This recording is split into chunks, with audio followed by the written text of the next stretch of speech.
patuloy. Sasabihin ko. Hindi. So, ayan. Nasimulan na naman nila Tito Jojo at Tita Lana. I wanted to start my sharing po with the verse, yung ating theme for tonight. Trust in the Lord with all your heart and lean not on your own understanding. Proverbs chapter 3, verse 5. Yan. Magandang hapon po ulit, mga kapatid.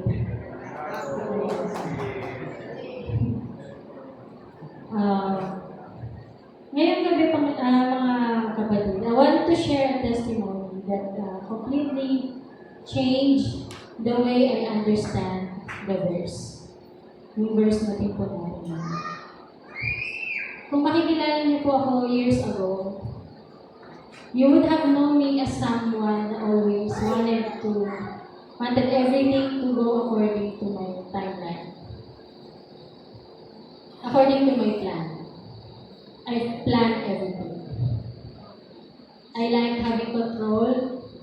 I had my own timeline para sa trabaho, para sa pamilya, para po sa future namin pamilya. At sa isip ko po, kapag nagtrabaho ako, if I work hard enough, and plan carefully kung ano po yung mga mangyayari sa pamilya namin, sa buhay namin, everything will eventually fall into place. Kagaya niyo po, naniniwala po ako kay Lord. I believe in God.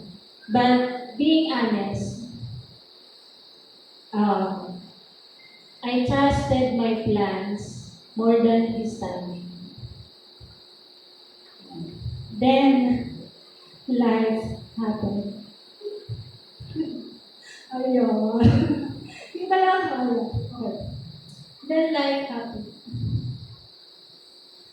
Bago pa man po yung greatest trial namin, pamilya, I had already lost my job.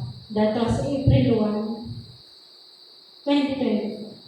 April 1. Of course, nag-alala ko kasi wala akong work. Pero I keep telling myself ko na okay lang, makakahanap din ako ng iba.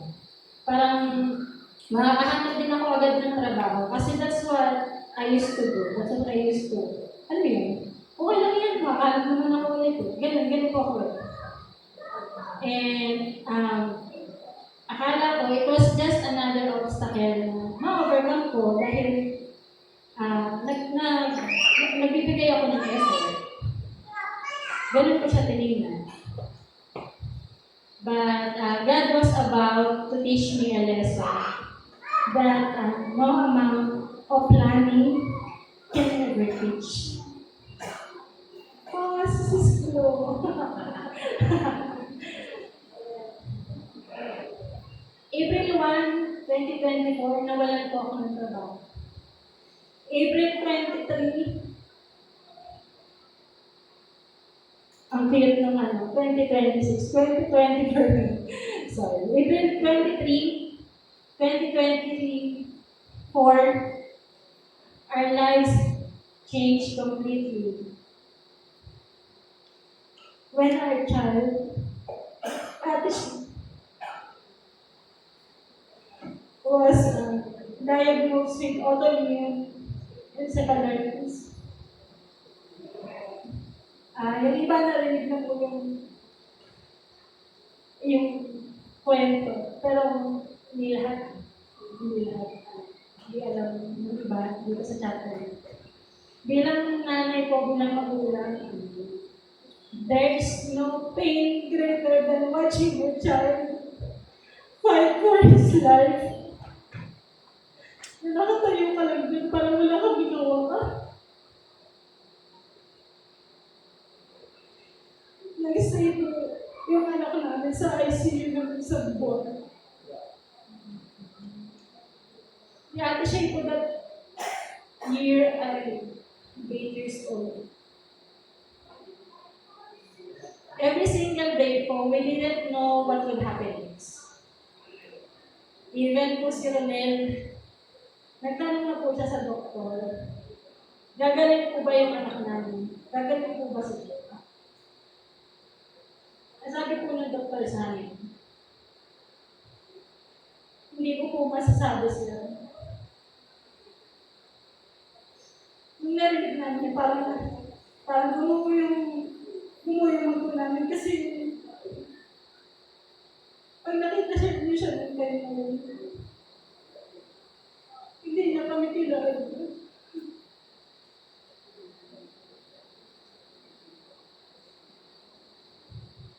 Wala kami kasiguraduhan kung ano yung naghihintay sa kanya o ano yung naghihintay sa amin.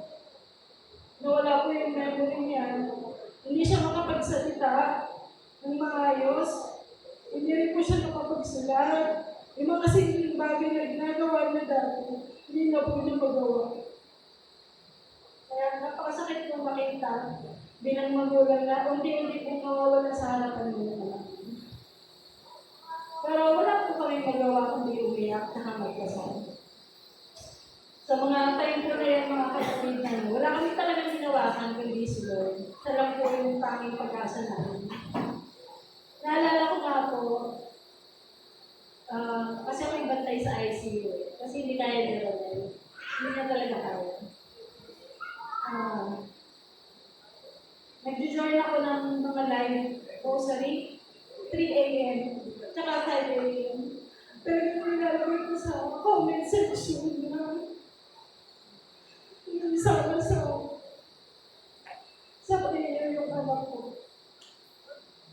Para sa kung na-stroke. Pero hindi. Hindi.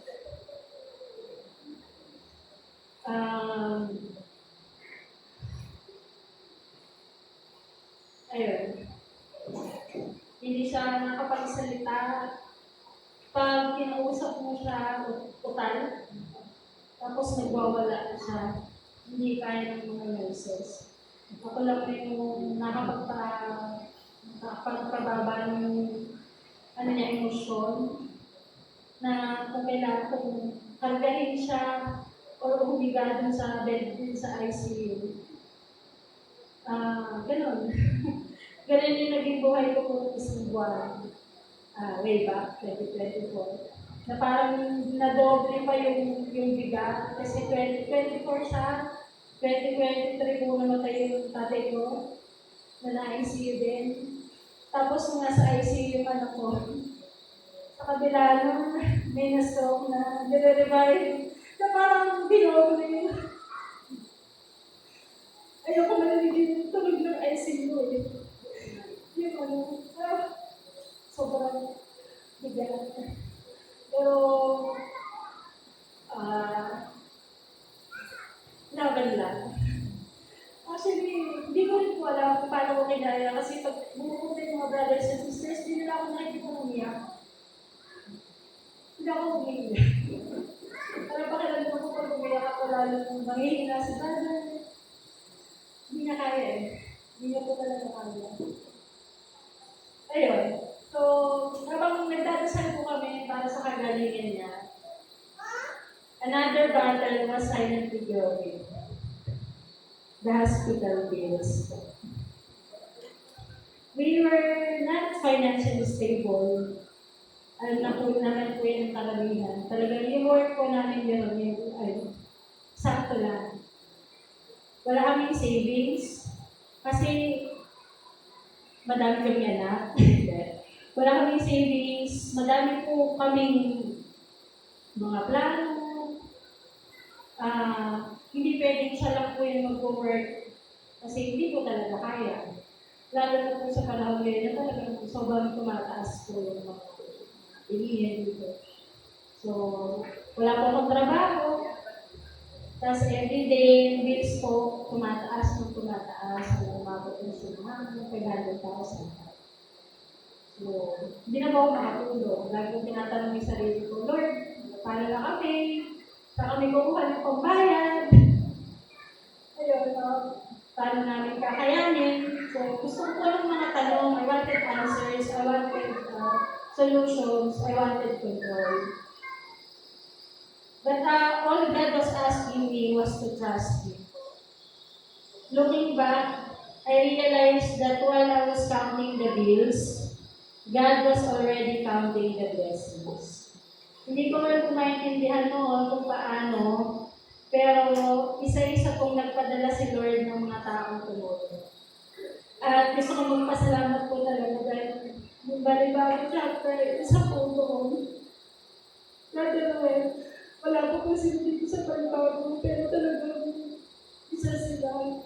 Tayo pa lang po ng papa ko. Isa sila sa mga talagang tumulong dito sa amin. He provided in ways we never expected talaga.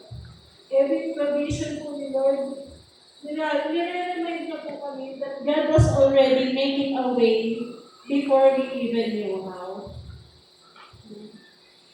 And then came the greatest miracle of all, our child recovered po.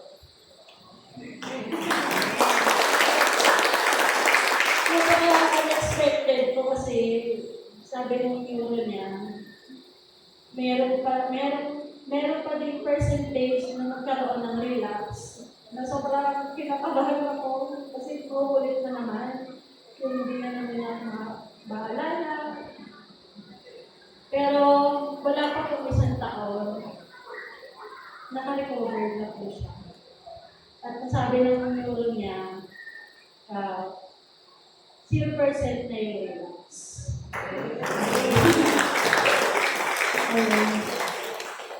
Yun. Every breath, every smile, every step towards healing was a reminder that God never left us. Akala ko po noon, after that miracle, every day would finally become easy. Sabi ko po, Lord, okay na. Bumalik na yung anak ko. Siguro ito na yung time para ibigay mo na rin yung trabaho na pinagdarasal ko. Ayun, so mag-apply po ako kung saan-saan. Nagdasal ako, naghintay po ako, umaasa. At lahat po ng application ko ended in silence. Dito nga, may time pa po na na-hire po ako.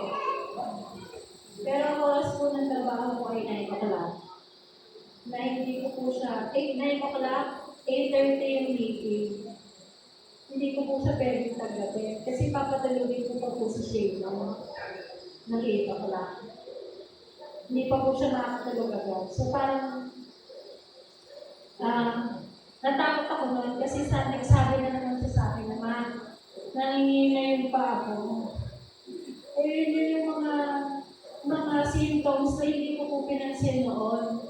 Nakakala ko dahil nanginginig siya dahil paano. Pero nakaupo lang siya. Naman nanginginig ako. Isang araw ko nagpakita din sa kliyente ko yun. Hindi ko na po tinagin. Dahil alam ko, hindi po yun para sa akin. Sinitas lang po ako ni Lord. Kung hanggang saan ako akabot sa kanya. Kasi wala na po talaga eh. Kulang na po yung pagdating sa pinag-sentro natin. Na hindi po lahat, pinaintindi niya sa akin na hindi lahat ang nag-open na tutorial sa akin. Ayun. So, days, years, months, lagi ko tinatanong sa sarili ko, bakit hindi? Lord, bakit hindi ka? Hindi pa ba nakikita yung pangangailangan natin? Nakatanong mo, hindi pa ba sapat yung pinagdadaanan namin? Hindi pa ba sapat yung pagsaserve namin? Yan po. Tapos there were moments po when I didn't understand the silence. But today po, looking back, I finally understand that God wasn't rejecting me. He wasn't ignoring my prayers, and He was teaching me something that I could have never learned if I had answered according to my spirit. He was teaching me po to trust Him with all my heart and to live not on my own understanding. Just recently po, God finally opened the door. He blessed me with a job. Not one day earlier, not one day late. I was ready. Today, when I look back mga kapatid, sa aming pong journey, na-realize ko po na ang greatest miracle wasn't only my child's healing. The greatest miracle po was what God healed inside me. He healed my need to control everything. He healed my fear of the future. At tinuruan po ko ni Lord that faith isn't believing when everything makes sense. But faith is choosing to trust God even when nothing makes sense. Kaya ngayon po, kada maririnig ko, mababasa ko po yung ating verse, 15 verse po natin ngayon, Proverbs 3, chapter 3, verse 5. I no longer see it as just a beautiful verse. Pag narinig ko po yun, I see my life. I see the unpaid bills. I see the years of waiting. And I see God's faithfulness. If God answered my prayers according to my timeline, I would have celebrated the blessings. But because He answered according to His timeline, I came to know His heart. And today, mga kapatid, if anyone here is waiting for healing, waiting for provision, waiting for breakthrough, I want to encourage you with this. Just because God is silent doesn't mean He is absent. Just because you're waiting doesn't mean God has forgotten you. Sometimes God's greater work is not changing our situation. Sometimes His greatest work is changing us while we wait. So today, I can truly say with confidence, that, Lord, I didn't have to understand everything. I only need to trust you. Hindi po laging madaling maghintay at hindi rin po laging madaling intindihin ang plano ni Lord. Natutunan ko po na His plans are always better than mine. His timing is always perfect, and His faithfulness never fades. To God be all the glory.